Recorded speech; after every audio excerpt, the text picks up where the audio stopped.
Hello everybody, it's me again with my little honey here, 66 Ford Mustang.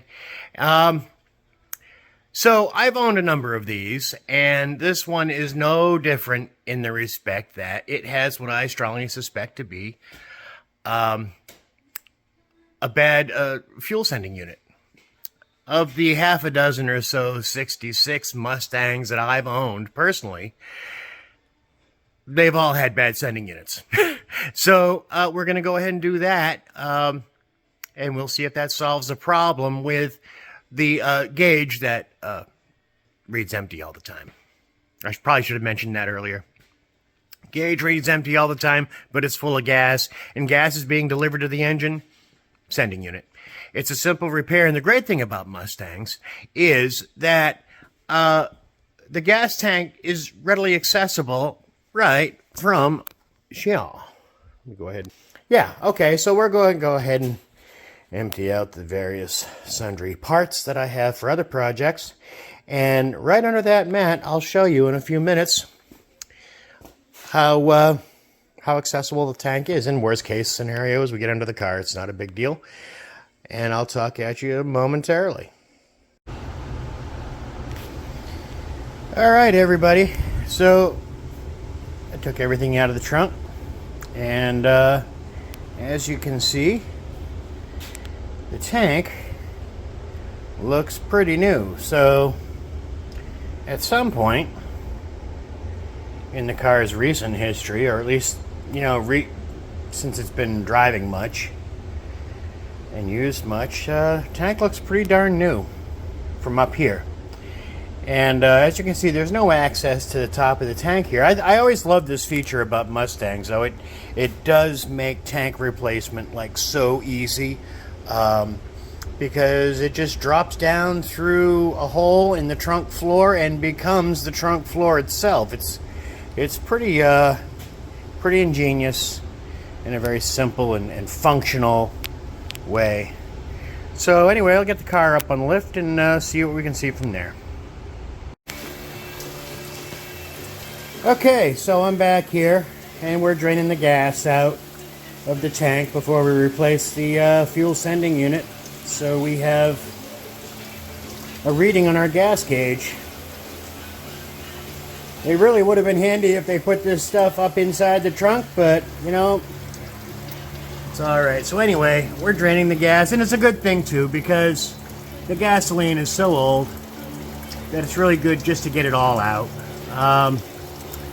You know, I've diluted it with some new stuff, and the car runs fine, but there really isn't any point in it. I'm going to go and probably, I'm just going to show you I just cut the line there at the sending unit, letting it all drip out of there.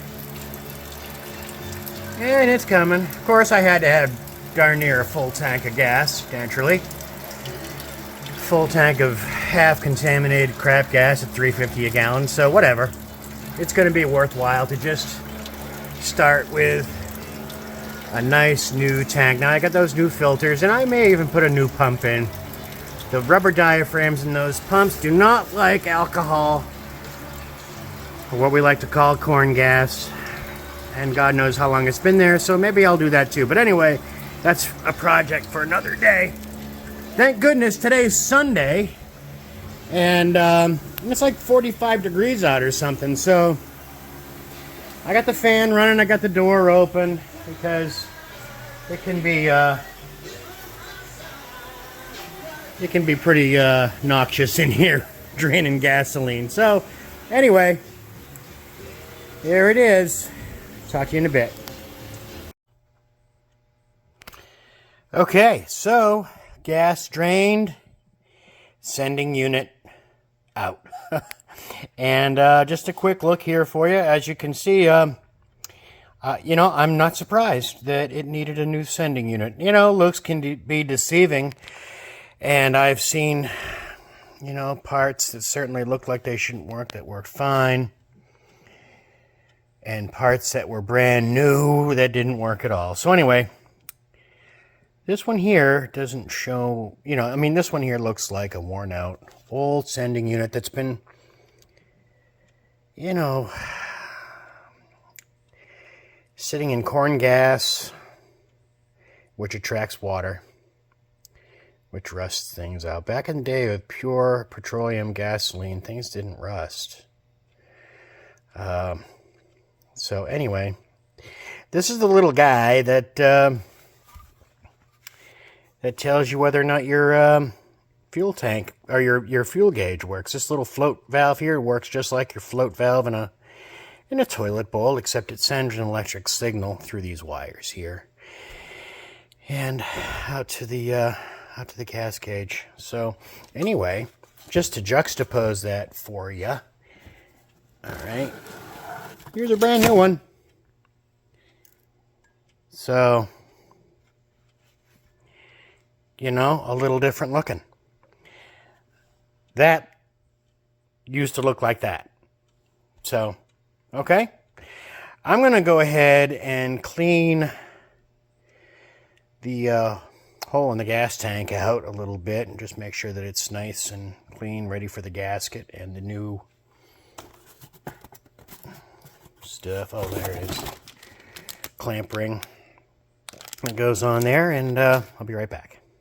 All right, so under the car again here, and we're looking at the gas hole. That's the hole that we're going to put the sending unit in. As you can see, I've just sort of lined the hole with regular hard bearing grease. I'm going to put, there's a rubber O-ring that goes in there that I'm going to try to hold in place with the hard grease. You really shouldn't use any sort of silicones or you know, weather stripping, you know, adhesives or anything like that, because that'll get into the gas, you know, potentially and bung things up. But there, you know, there's no damage there with the hard grease. Of course, they say it's for Japanese vehicles only, so I don't know if it'll work. Okay, well, there's the finished product. Installed. Next step, add gas. Look for leaks. We got some 3/8 rubber line between the line that goes to the fuel pump. And, yeah, so we put it all back in and, well, let's see what happens.